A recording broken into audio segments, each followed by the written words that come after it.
So respectfully, I don't see that the data bears out that the majority of the party is in support of U.S. involvement. I mean, an NBC News poll just came out showing that Republican voters are less likely to support a candidate who wants to send funding to Ukraine.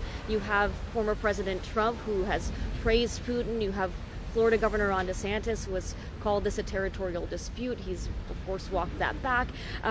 And you have Kevin McCarthy, who just recently voted down and said no on legislation that would give more aid to Ukraine. There is a clear and stark divide on this issue in the Republican Party, when I think, 5-10 years ago, that wouldn't have been the case. So the Reagan era, the Reagan doctrine that you're talking about, do you still recognize that within the Republican Party? What do you think is going on, that there is such a division on this issue that for you seems to be very clear? Well, first off, this is bigger than politics. Let's be clear about that.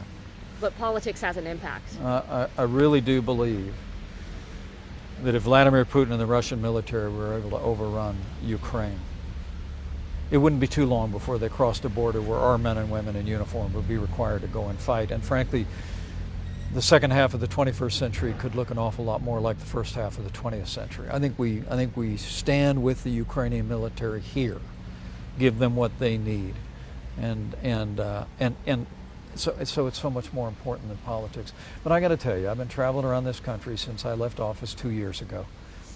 The American people believe in freedom.